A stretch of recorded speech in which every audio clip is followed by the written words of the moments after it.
ماں کے انتقال کے بعد رشتہ داروں نے میرے ابا کی دوسری شادی کرا دی۔ یہ عورت غیر خاندان سے تھی، لالچی اور تیز مزاج۔ اس نے گھر میں قدم رکھتے ہی میرے باپ کے راج پات پر قبضہ جما لیا اور ہمیں اس سے بھری نظروں سے دیکھنے لگی۔ ان دنوں میں 10 برس کی اور میرا بھائی اختر 6 سال کا تھا۔ ہمارے گھر آنے والی یہ مہارانی بھائی کو کیا ماں کا پیار دیتی، مجھے ہی اسے سنبھالنا تھا۔ جب تک میں باپ کے گھر تھی، معصوم اختر کو نئی ماں کی چیرہ دستیوں سے بچا لیتی تھی۔ کہتے ہیں کہ لڑکیاں امر بیل کی طرح بڑھتی ہیں۔ 6 برس پلک جھپکتے گزر گئے اور میں 16 برس کی ہو گئی۔ تب ابا نے مجھے اپنے کزن کے بیٹے معظم سے بیاہ دیا۔ میں سسرال آ گئی اور خدا کا شکر ادا کیا کہ سوتیلی ماں سے جان چھوٹی۔ اب اختر کی فکر کھائی جاتی تھی۔ سوتیلی ماں دن رات ابا کے کان بھرتی رہتی تھی کہ خواہ مخواہ بیٹے کی تعلیم پر خرچ کرتے رہتے ہو، اسے کھیتی باڑی پر لگاؤ تو کچھ فائدہ بھی ہو۔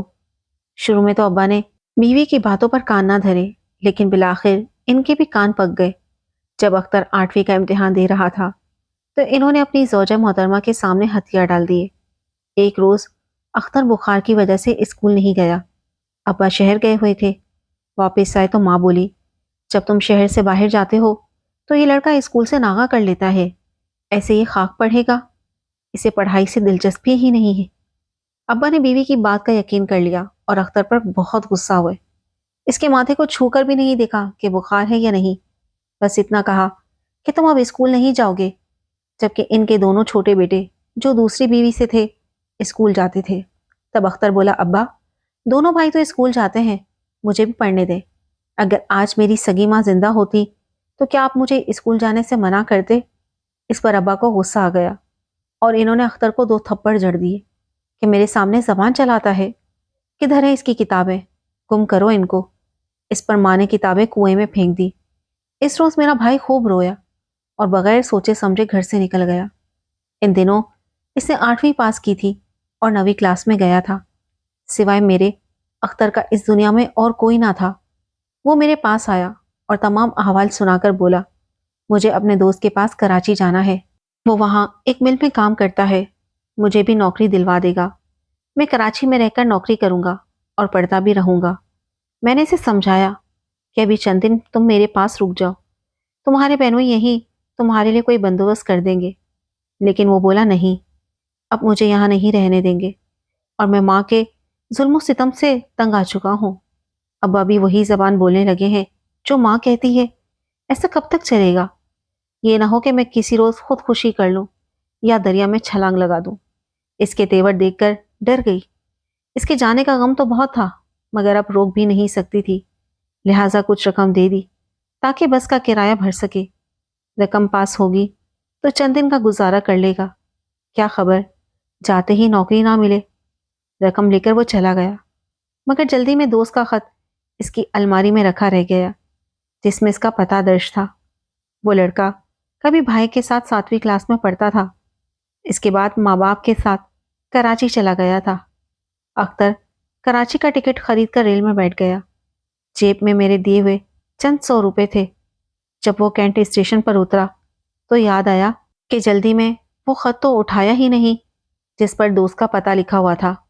وہ سوچ میں پڑ گیا کہ اب کیا کرے، کہاں جائے۔ کوئی جان پہچان شہر میں تھی نہیں۔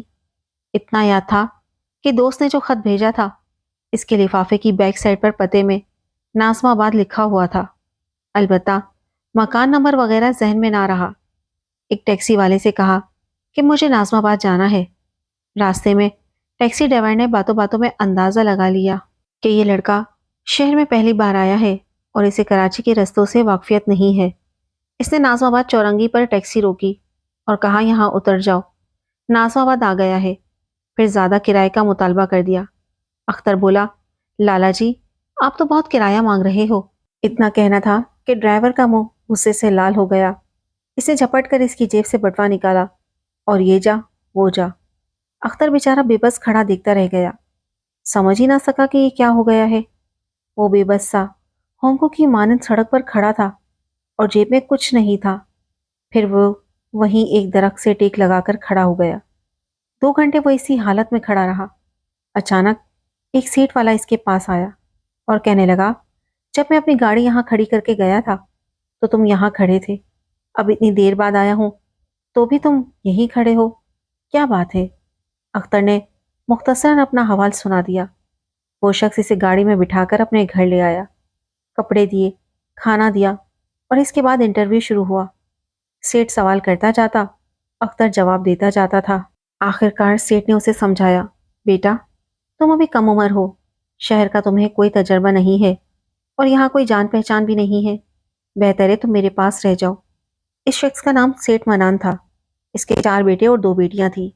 اختر ان کے پاس رہنے لگا۔ سیٹھ صاحب کا کاروبار اچھا چل رہا تھا، روپے پیسے کی کمی نہ تھی، میاں بیوی اور بچے سومو سالات کے پابند تھے۔ انہوں نے میرے بھائی کو چند دن پرکھا اور پھر اپنا لیا، وہ ان لوگوں میں خوش رہنے لگا۔ سیٹھ صاحب کا بڑا بیٹا لندن میں تعلیم حاصل کر رہا تھا، باقی بچے بھی پڑھ رہے تھے۔ روز صبح سبھی اسکول چلے جاتے تھے، تب بھائی کو اپنا وہ وقت یاد آ جاتا جب وہ بھی اسکول جایا کرتا تھا۔ گھر میں اس کا کام بس اتنا تھا کہ ڈرائیور کے ساتھ سبزی منڈی جانا اور دکان سے جو چیزیں خریدنی ہوتی لے آنا، اور بھی کچھ ہلکا پھلکا سا کام کرتا تھا، مگر وہ یہ نہیں سمجھتا تھا کہ یہ اس کی نوکری ہے۔ گھر والے بھی یہی کہتے تھے کہ تم گھر کے فرد ہو، نوکر نہیں، اسی لیے وہ ان سے تنخواہ بھی نہیں مانگتا تھا اور نہ ہی انہوں نے دی۔ وہ 3 سال ان کے ساتھ رہا، ڈرائیونگ بھی سیکھ لی تھی۔ جو ماسٹر بچوں کو ٹیوشن پڑھانے آتا تھا، اختر بھی اس سے پڑھتا تھا۔ اس کی میٹرک کی تیاری ہو گئی تو پرائیویٹ امتحان دے کر میٹرک پاس کر لیا۔ وہ مجھے خط لکھتا تھا کیونکہ جاتے وقت میں نے اس سے وعدہ لیا تھا کہ جہاں بھی رہو مجھے خط لکھتے رہنا تاکہ تمہاری خیریت ملتی رہے، ورنہ مجھے سکون نہ ملے گا۔ ایک روز جب میں بیمار تھی، اسے لکھ دیا کہ بیمار ہوں، آ کر مل جاؤ، میں تمہارے لیے بہت اداس ہوں۔ اس نے سیٹھ کو میرا خط دکھایا تو سیٹھ نے اسے نہ صرف چھٹی دی بلکہ 3 سال کی تنخواہ، جو اچھی خاصی رقم بنتی تھی، دے کر اسے کپڑوں کے ایک سوٹ کیس کے ساتھ رخصت کیا۔ گاؤں پہنچتے ہی وہ میرے پاس آیا۔ اب وہ ماشاءاللہ جوان سال تھا، 1 ماہ کی چھٹی لے کر آیا تھا اور 2 ماہ رہ گیا۔ سیٹھ کے خط آنے لگے کہ بیٹا واپس آ جاؤ، کیوں نہیں آتے وجہ لکھو۔ ہمارے گاؤں میں ایک شخص بے روزگار لوگوں کو بیرون ملک بھیجتا تھا۔ بھائی نے اس سے بات کی، اس نے مقررہ رقم لے کر اختر کو سعودی عرب بھیج دیا۔ سعودی عرب جانے کے بارے میں سیٹھ اور اس کے گھر والے بے خبر تھے۔ اکثر ان کے خط بھائی کے نام آتے تو میرے شوہر خطوط کو اختر کو بھجوا دیتے تھے۔ اختر ان خطوط کا جواب نہ دیتا کیونکہ اب اسے ان لوگوں سے شرم آتی تھی کہ بغیر بتائے جا کر ان سے دغا کی تھی۔ کچھ عرصے بعد آخر کار ان کو خط لکھ ہی دیا کہ کمانے کی خاطر وہ دیار غیر میں ہے، لیکن اطلاع نہیں دے سکا، اس لیے معافی کا خواستگار ہے۔ اس خط کا جواب سیٹھ کے بیٹے کی طرف سے آیا تو اختر کے دل پر قیامت گزر گئی، کیونکہ سیٹھ کا ایک حادثے میں انتقال ہو گیا تھا اور کاروبار پر اس کے پارٹنر نے قبضہ کر لیا تھا۔ ان کے گھر والے سب اچانک بہت سی مالی پریشانیوں میں گر گئے تھے۔ اختر نے خط پڑھا تو تڑپ کر رہ گیا۔ اس کو اجنبی شہر میں سہارا دینے والے آج مشکلات کا شکار تھے اور وہ ان سے کوسوں دور 2 بول تسلی کے بھی نہ دے سکتا تھا۔ اختر وہاں جس شخص کے پاس ڈرائیور تھا، اس نے دیانت سے کام کرنے پر اختر کو اپنا بیٹا بنا لیا تھا۔ بھائی نے اسے بتایا کہ اس کے محسن کا کنبہ پریشانیوں میں گھرا ہے اور وہ ان کی مالی مدد کرنا چاہتا ہے، تو اس کے کفیل نے اس کی ماہانہ تنخواہ بڑھا دی اور کہا کہ تم ابھی مت جاؤ، یہاں سے ان کی مالی مدد کرتے رہو۔ بس پھر وہ تنخواہ کا بیشتر حصہ سیٹھ کی بیوی کو بھیجنے لگا، جس کو وہ ماں کہتا تھا۔ یہ رقم بھیج کر اختر کو بہت خوشی ہوتی، دلی سکون اور طمانینت ملتی تھی کہ وہ مرحوم کے گھر رقم بھیج کر احسان کا بدلہ چکا سکتا ہے۔ اسے لگتا جیسے وہ یہ رقم اپنے ہی گھر والوں کو بھیج رہا ہے۔ جلد ہی سیٹھ کا بڑا لڑکا لندن سے تعلیم مکمل کر کے لوٹ آیا اور اپنے وطن میں اسے ایک غیر ملکی کمپنی میں اعلیٰ عہدہ مل گیا۔ یوں اس کنبے کے گرتے ہوئے حالات سنبھل گئے۔ جب اختر چھٹی لے کر پاکستان آیا تو سب سے پہلے سیٹھ کے گھر گیا۔ انہوں نے ایک بیٹے کی طرح اسے گلے لگایا۔ سیٹھ کی بیوی نے کہا، اختر بیٹے، اگر تم بروقت ہماری مدد نہ کرتے تو میرے بچے اپنی تعلیم مکمل نہ کر پاتے۔ خیر، اختر سمجھتا تھا کہ اس نے اپنا فرض پورا کیا ہے، کیونکہ ان لوگوں نے بھی تو اجنبی شہر میں اس کو اس وقت اپنے گھر میں رکھا تھا جب نہ اس کا رہنے کا ٹھکانہ تھا اور نہ کوئی دوسرا آسرا تھا۔ انہوں نے بغیر کسی واقفیت اور ضمانت کے اس پر اعتبار کر لیا تھا۔ ان لوگوں نے اختر کو اپنے پاس روک لیا کیونکہ اب بھی ان کو اس کی بہت ضرورت تھی۔ وہی ان کے گھر کی دیکھ بھال کرتا اور ڈرائیوری بھی کرتا تھا۔ سیٹھ کی بیوی اکثر اس سے کہتی، بیٹا اختر، ماں باپ کا حق بہت ہوتا ہے، تم اتنے نیک ہو کہ ہم غیروں کو ماں باپ سمجھا اور اولاد جیسا حق ادا کیا، تمہیں چاہیے کہ اب اپنے اصل ماں باپ کا بھی حق ادا کرو اور دیر نہ کرو۔ بزرگوں کی زندگی کا کیا بھروسہ، بعد میں انسان کو پچھتانا پڑتا ہے۔ اس نے کچھ اس طرح سمجھایا کہ بھائی والد کے گھر جانے پر رضامند ہو گیا۔ اس کا دل اگرچہ اب بھی وہاں جانے پر راضی نہ تھا، پھر بھی اس خاتون کے کہنے سننے پر وہ گاؤں آ گیا۔ ایک مدت بعد بابا سے ملنے گھر پہنچا تو ان کو دیکھ کر حیران رہ گیا۔ باپ ضعیف ہو چکا تھا اور ماں بھی پہلے جیسی نہ رہی تھی۔ باپ کو دیکھ کر رونے لگا اور سوتیلی ماں نے گلے لگایا۔ اس کا جینا چاہتا تھا کہ سوتیلی ماں کے گلے لگے، مگر مجبوراً چپ رہا۔ یہاں گھریلو مالی حالات بہت خراب تھے۔ باپ کی دکان بند ہو چکی تھی، زمین بھی بیٹوں نے تھوڑی تھوڑی کر کے بیچ دی اور روپیہ بزنس کے شوق میں ٹھکانے لگا دیا۔ دونوں ہی لڑکے نافرمان نکلے۔ باپ کا یہ حال دیکھ کر اختر کو دوبارہ لوٹنا پڑا۔ اب وہ آدھی سے زیادہ تنخواہ گھر بھجوانے لگا تاکہ ان کے گھریلو اخراجات کے علاوہ باپ کا علاج بھی ہو سکے۔ 2 سال بعد اسے چھٹی ملی تو وہ اس وجہ سے گھر لوٹا کہ باپ بیمار ہے اور چھوٹے بھائیوں کے حالات بھی دیکھنے ہیں۔ کب تک وہ نکمے پھریں گے؟ ان کو کوئی دکان ہی ڈال دے تو والدین کے لیے روزی روٹی کا ذریعہ بن جائے۔ گھر آیا تو پتہ چلا کہ حالات اور بگڑ چکے ہیں۔ جو جمع پونجی بچائی تھی اس سے دونوں سوتیلے بھائیوں کو دکان لے کر دی اور سامان بھی ڈال دیا۔ 1 ماہ کی چھٹی بڑھا لی اور باپ کا علاج معالجہ کرانے لگا۔ ابا کے گھر کے قریب میری سگی والدہ کی خالہ ذات بہن نسرین رہتی تھی، جو ہم سے بہت پیار کرتی تھی۔ تب بھی اختر کو ان سے بہت انسیت تھی۔ وہ ان کے گھر جانے لگا۔ ان کی ایک لڑکی ثانیہ جو اس کی ہم عمر تھی، وہ اس کو پسند کرنے لگی۔ بھائی کو وہ بھی اچھی لگی اور دونوں نے شادی کا خیال بنا لیا۔ نسرین خالہ نے اپنی بیٹی کا جھکاؤ اختر کی جانب پایا تو سوچا لڑکا برا نہیں، کماؤ ہے اور میرا بھانجا ہے۔ انہوں نے بھائی سے بات کی اور بولی، بیٹے میں پسند کی شادی کے خلاف نہیں ہوں، ہم ایک ہی خاندان سے ہیں، بہتر ہے کہ تم والدین کو لے آؤ اور ثانیہ سے منگنی کر لو تاکہ لوگ باتیں نہ بنائیں۔ بھائی نے گھر میں ماں سے بات کی۔